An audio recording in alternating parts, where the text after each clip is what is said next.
बिस्मिल्लाहिर्रहमानिर्रहीम। अस्सलाम वालेकुम नाज़रीन, मैं हूं डॉक्टर राजा नसीर फजल और आप देख रहे हैं राजा न्यूज़ नेटवर्क का प्रोग्राम सेहत सबके लिए। आज नाज़रीन बात होगी बालों के गिरने की। हेयर फॉलिंग जो है ये बहुत ही कॉमनली आज देखने में आ रहा है और बहुत ज़्यादा इसकी वजूहात जो है वो बढ़ चुकी हैं और हर दूसरे तीसरे जो है ना मेल फीमेल में ये हमें देखने में नज़र आता है। नाज़रीन, जो बालों की गिरने की वजूहात है वो भी डिस्कस करेंगे, इसका इलाज भी हम डिस्कस करेंगे।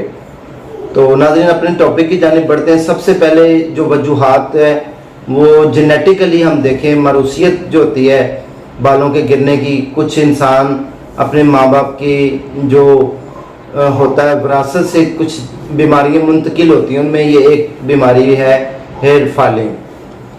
नाज़रीन मैं आपको साथ साथ इसके बताता चलूँ कि जो हमारे हेयर्स होते हैं उनकी जो इंफ्रास्ट्रक्चर है उसका ये है कि हेयर फॉलिकल्स होते हैं स्किन के अंदर और ये कैरोटीन प्रोटीन से बने होते हैं हेयर फॉलिकल्स। और हेयर्स हमारे जो फॉलिकल्स होते हैं अगर इनके अंदर कुछ चेंजिंग आ जाए, तब्दीलियाँ आ जाए, तो जिसकी वजह से हमारे हेयर फॉल होना शुरू हो जाते हैं। जैसे मैंने पहली वजूहात बयान कर दी है कि इसकी बेसिक वजह जो है वो मरूसियत होती है। नाज़रीन आगे हम चलते हैं, हम इसको दो हिस्सों में डिवाइड करते हैं, एक मेल और फीमेल में।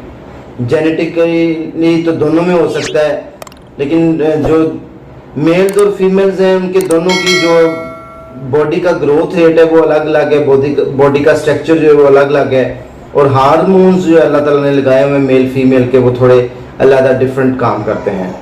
तो नाज़रीन सबसे पहले हम देखते हैं मर्दों में इसकी बात होगी।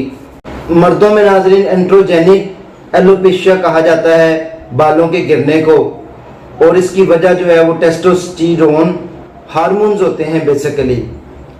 डीएचडी हार्मोन्स जहाँ पे ये फॉलिकल्स होते हैं उनके रिसेप्टर्स होते हैं वहाँ पर डीएचडी चेंजिंग आ जाती है और वो कमज़ोर पड़ जाते हैं, जिसकी वजह से मर्दों के हार्मोन्स डिस्टर्ब होने की वजह से उनके बाल गिरना शुरू हो जाते हैं।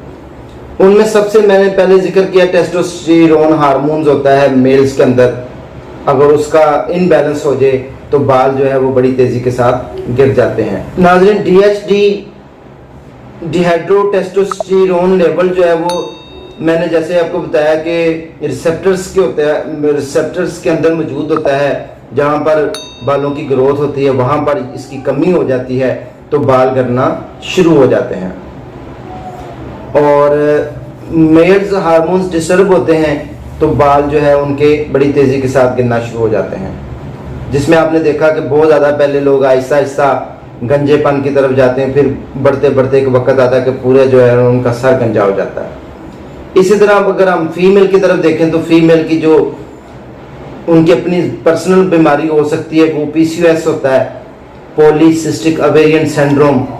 ये दूसरी औरतों के अंदर एक बड़ी वजह है, पहली औरतों के अंदर और दूसरी मेन वजह जेनेटिक के बाद बाल गिरने की।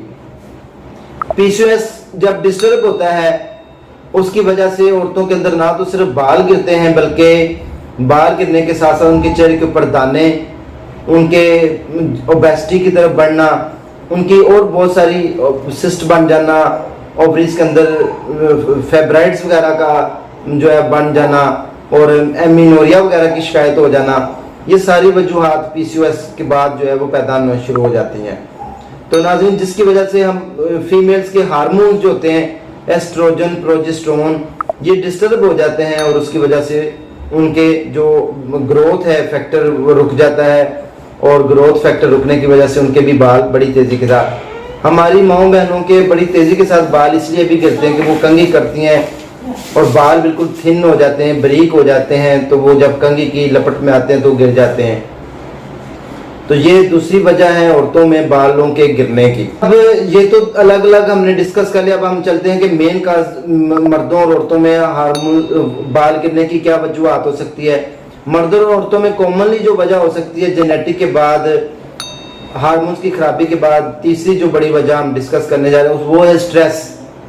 स्ट्रेस ज़हनी दबाव की वजह से जब आप मुसलसल किसी कैफियत से गुजर रहे होते हैं, स्ट्रेस और ज़हनी दबाव उसकी वजह से भी आपकी बॉडी के जितने हार्मोन्स हैं वो डिस्टर्ब हो जाते हैं जब हार्मोन्स डिस्टर्ब हो जाते हैं तो आपके जो बाल हैं वो बड़ी तेज़ी के साथ गिरना शुरू हो जाते हैं।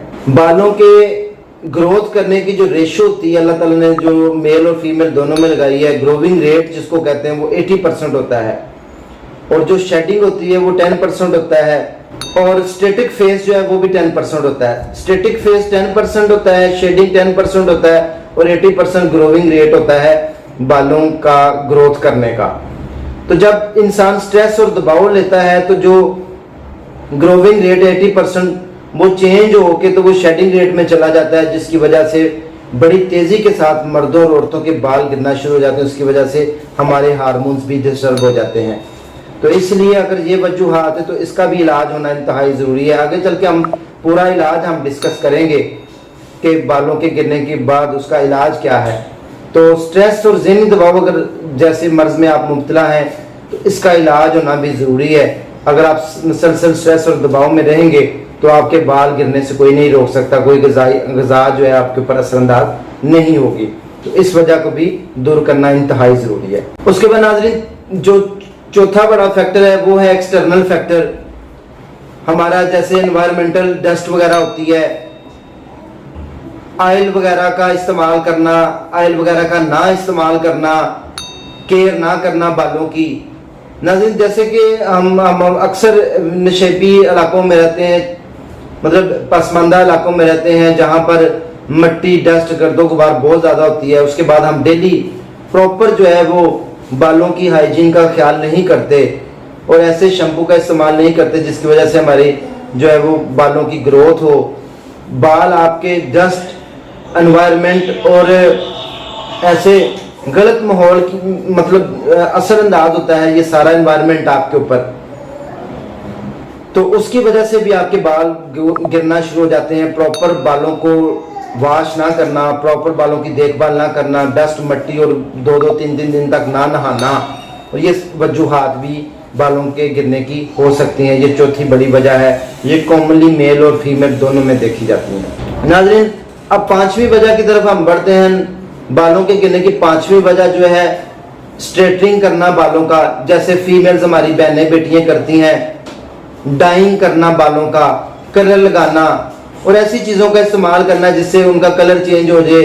उनकी कर्लिंग चेंज करने के लिए हम मशीनों का इस्तेमाल करते हैं। कर्लिंग मशीन मिलती है, वो हेयरिंग स्ट्रेटिंग मशीन मिलती है, आर्टिफिशियल केराटिन यूज़ करते हैं, जेलाटिन वगैरह और बहुत सारी जेलीज होती हैं बालों के लिए।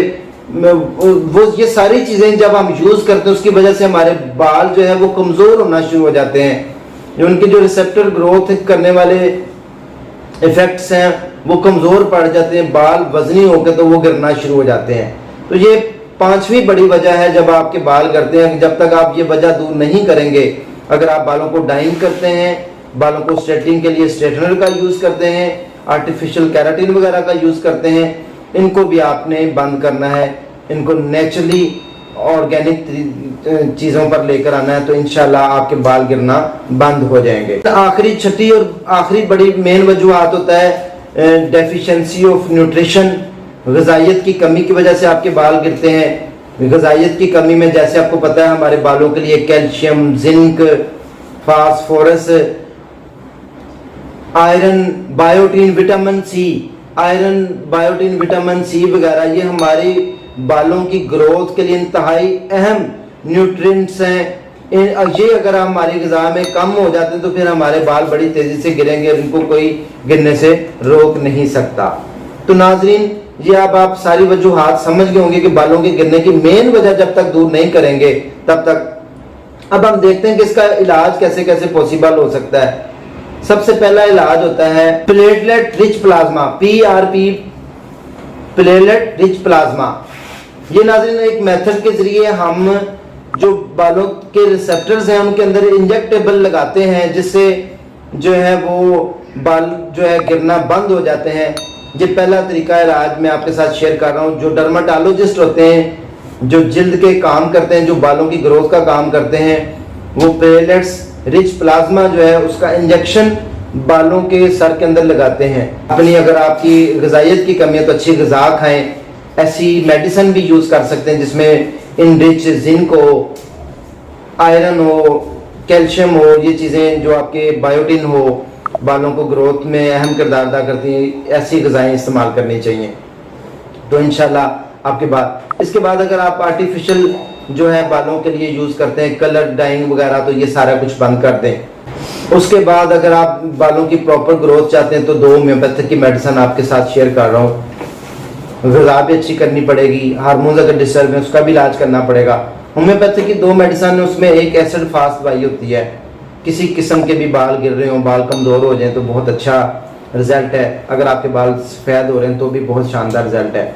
एसिड फास्ट ड्रॉप 6x ताकत में 5-5 कतरे दिन में 3 से 4 बार आप इस्तेमाल करें और कम से कम 3 महीने तक रेगुलर इस्तेमाल करें।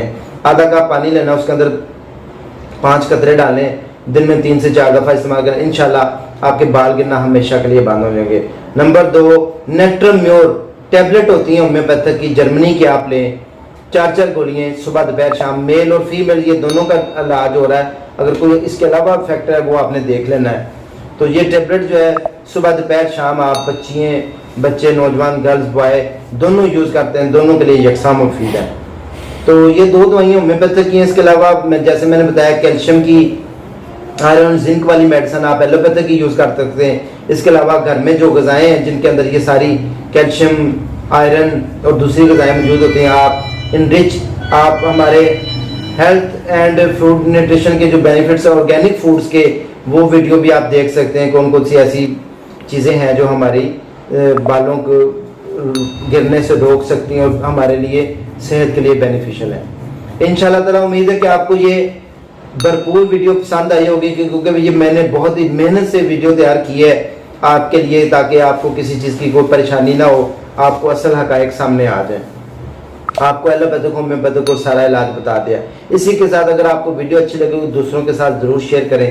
अपने भाई राजा नसीर फजल को इजाज़त दें, दुआओं में याद रखें। नेक्स्ट सेकंड में दोबारा हाज़िर होते हैं। अल्लाह हाफ़िज़।